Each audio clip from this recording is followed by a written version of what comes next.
Hello everyone, we have done a video like this before a few months ago, but people seem to enjoy it and we like talking, so we thought we'd make another one. Basically we just want to discuss a recent investigation we've been on, and before we do that we've got a couple of questions that some of our viewers have asked. We asked on Facebook and Twitter if anyone wanted to ask us questions about the paranormal, what we do, our opinions on certain things, so we thought we'd answer all of those in a video. So, first of all is Mark, who has asked... I can't read my writing. So we've got Mark, who has asked, are you any closer to achieving your goals?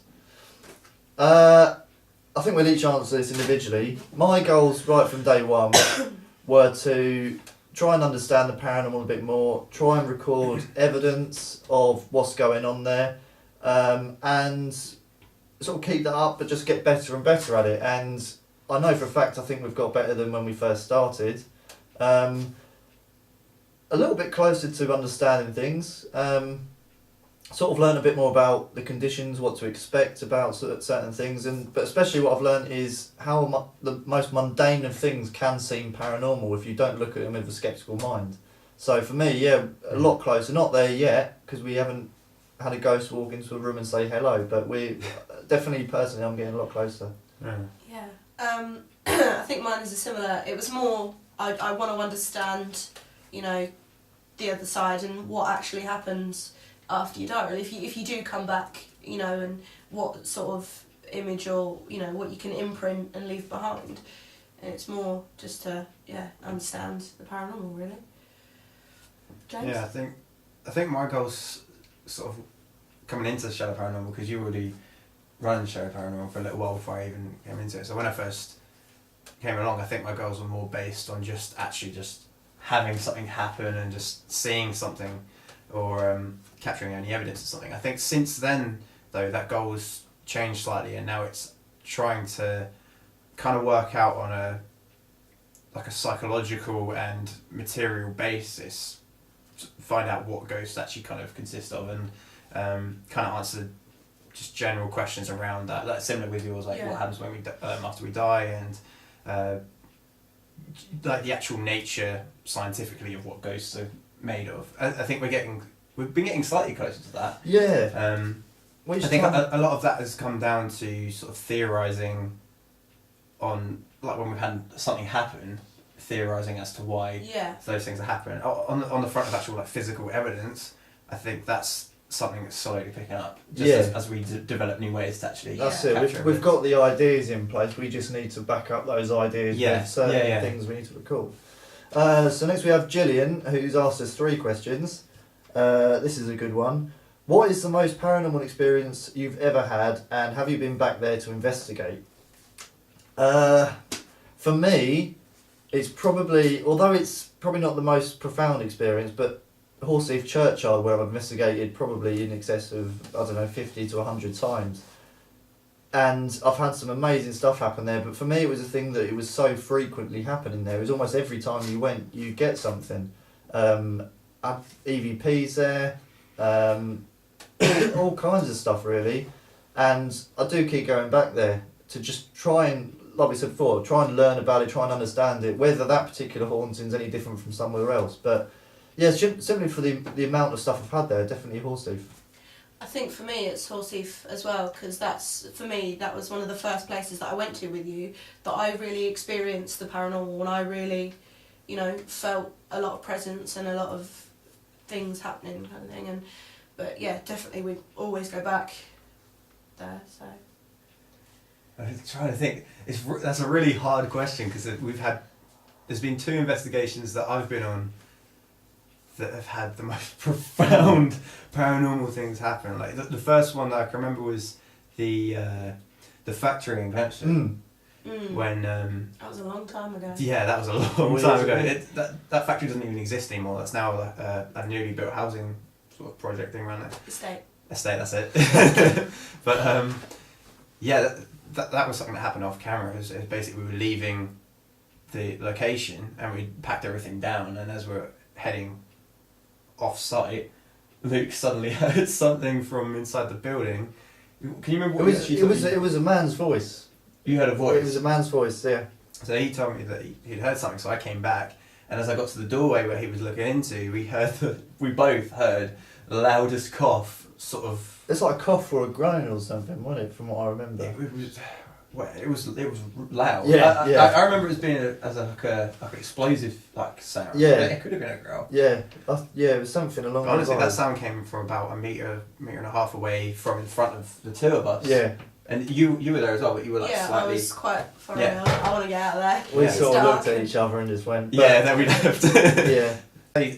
Just quickly, condensed down pretty quick, 'cause it's in the new series, would be the annex at the back of the hotel. At the Uplands Hotel, yeah. That one, keep an eye out for that episode, Yeah. because that one has stayed with me since we went there. And I think that's somewhere we're going to keep going back to, hopefully. Oh yeah, as freaked out as I've got at that place, I really want to go back. Yeah. It's like addictive. I want to go back and see if it happens again.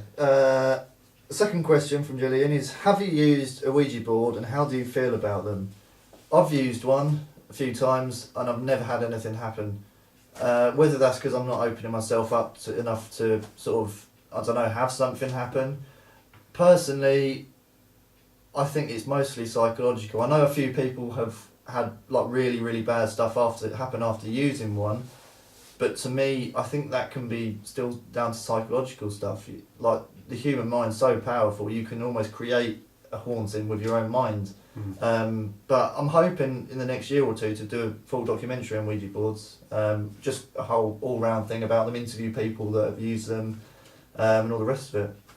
I've personally never used a Ouija board because I've always been quite scared of it, because you hear stories and people tell you, oh no, if you use a Ouija board and you don't ask the right questions, it will bring evil spirits into your house or wherever you're investigating, and it's just not something that I want to mess with really, because it's so unknown. Recent location, we weren't even allowed to bring one into the location Yeah. because they were so scared of what we could do. I think there's a whole shroud of mystery around them, and there's not been... I don't think there's been many real paranormal groups that have looked into them with a sort of scientific mindset. Obviously, you've got science and psychologists that have looked into them and sort of explained them, but I think we need to definitely have a little big dig at Ouija boards and understand them. And next one from Gillian is, can anyone join us on an investigation? Certainly. Let us know ahead of time. Yeah. I mean, we obviously film the big episodes sort of once a month, if that sometimes, which is usually just us three, but I'm usually out somewhere. Sometimes we all head out just for a small investigation somewhere. So yeah, more than welcome to come along to that.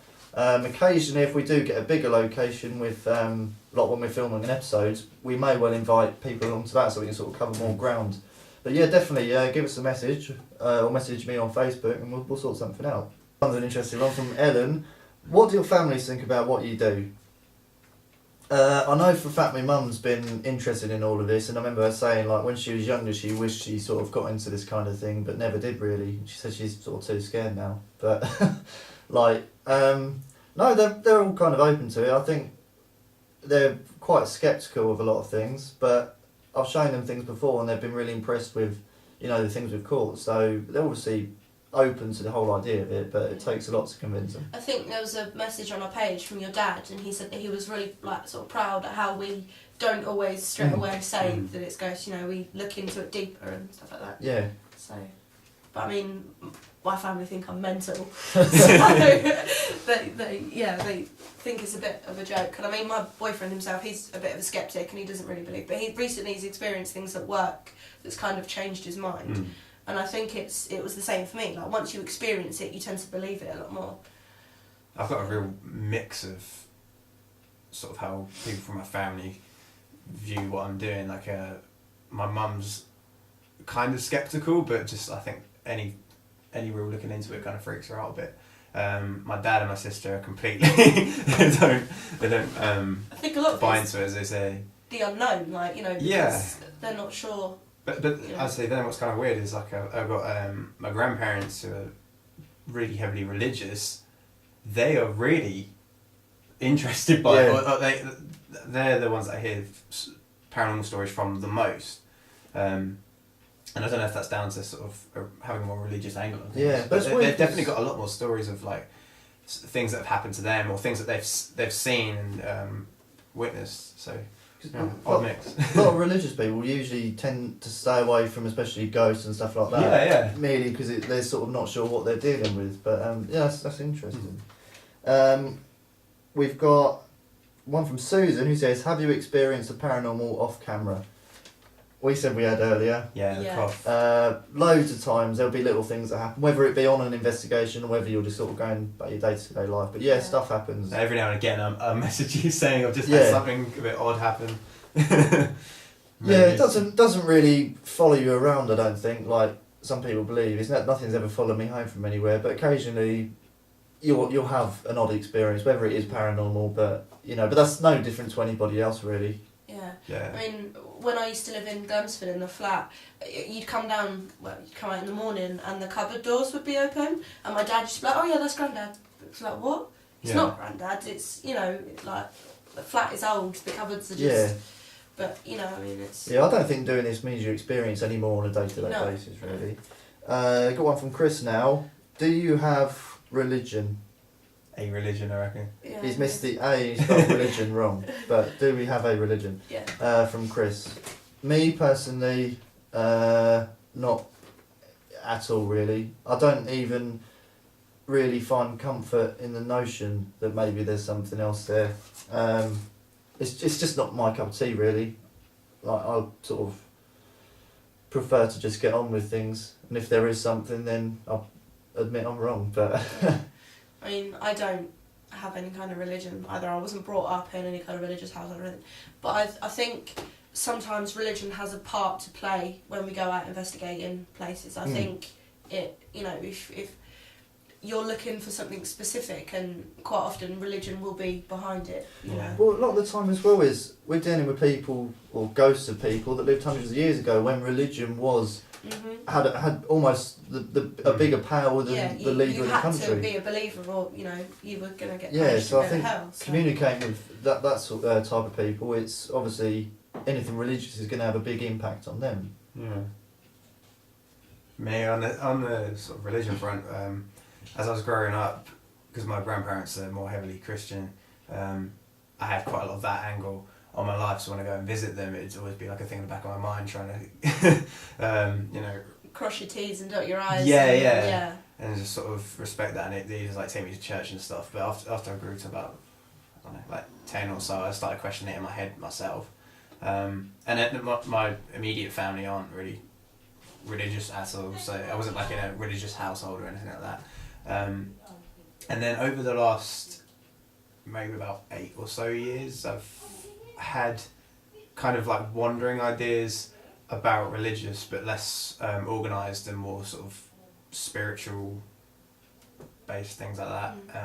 And also I found, because in the past I've had things happen with paranormal leaning more into like the occult side of things, including like years back where I thought I had like a sort of demonic presence or something that was in my house, and then because of that I end up looking more into the occult and how to sort of banish things like this. So I've always had like a heavy interest in it, even like biblical religion, things like traditional religion. I've had a lot of interest in that over the years, but as for an actual religion, it's just been more of like a mishmash of different things. And that's it for the questions. That's that segment. If you've got any more that you want to ask us, feel free to write it down in the comments. Yeah, drop them below. Do another video, yeah. Second thing I wanted to talk about in this video is we recently done an investigation at an old witch prison, and I want to put this in probably the easiest way I can, because it's quite hard to describe really. We were told, and we've heard from loads of people, that the building itself, you can't walk in there without experiencing something. It's that active, from what we've heard. And we was there for 8, 9 hours. 8, 9 hours, I'd say, yeah. A long time. Long time in the cold. We didn't have a single sausage happen. It was... Well, we didn't have anything that we can undeniably say, this is paranormal. Yeah. Well, we haven't watched footage yet, so we may have got things on camera, but while we were there, we didn't actually find anything paranormal. We did, however, manage to explain quite a few things while we were there, with a logical explanation. But what what we would determine to be explanations for Mm. things. Yeah. Yeah. Whether or not that's definitely that's what the reason for something happening is up in the air, really. Yeah, but for example, like doors are supposed to open on their own, the latches will move, and I remember we wanted to shut ourselves in one of the rooms just to sort of contain everything in that Yeah. room. I remember struggling to shut that door, and I remember I pushed it too, and I thought the latch hooked, but it didn't. A small gust of air, and that latch looks like it lifted up because it wasn't actually behind the bar Lock, sort of yeah, thing. it wasn't fully hooked So it in looks place. like that, which is quite simple investigation really. That Mhm. takes nothing to try and work that out. One of the more interesting ones, there's a staircase there that people have apparently been pushed down. Now the stairs are very tiny, it's a very narrow corridor, and I think you put it the best way, saying it was really disorientating. Yeah, you've got a very narrow staircase with very narrow steps going does up and twist as turning. well. Yeah, turning onto a landing with like a second landing on your left as you got And the it's stairs. quite low, like beams as well. Yeah, sort yeah. Of, when Well, you get to the top, it's quite that low. entire building as well has got such low ceilings Yeah. So that if you're sort of at a distorted perspective Yeah. for everything, right?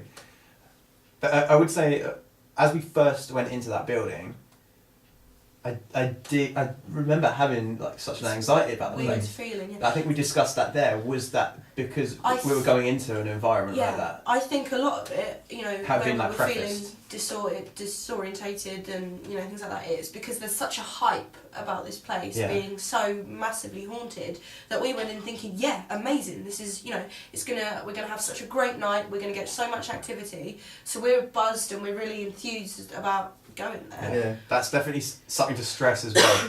That we went in there Mhm. wanting things to Yeah, happen wanting so things to happen, badly, yeah. and it got to the point that we were probably like 5 or 6 hours in, We were. and we were sitting in the living room in pitch black, Yeah. just like asking for being things to happen. so like verbally aggressive, Yeah. asking stuff to happen, like calling spirits a coward, and We Yeah. did. know, We, just- Me and Luke did you do it as well? We did like single sessions as Yeah. well upstairs Mhm. in pitch black with Yeah. just the night vision camera. Yeah. And, And there's no way out of that, getting out from upstairs easy without a light on.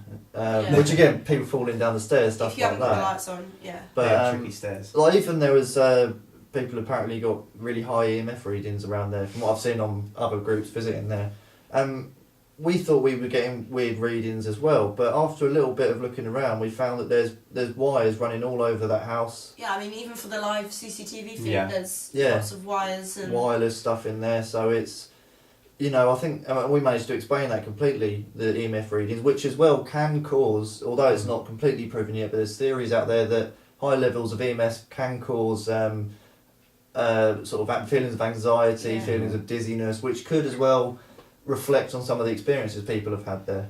I think we don't know for 100% for sure, and but from what we went there and what we found, we didn't see anything on that particular night we class as paranormal. But we've been places before and had nothing. yeah. For Yeah. all we know, we could have just gone on a quiet night, and Yeah. if we were to go again, it could be absolutely mental. We just don't know that. That will be coming up in our next series, which will be released in May. So keep an eye open for that. It is an interesting one, really interesting history. Pretty cool building as well. So keep your eyes open.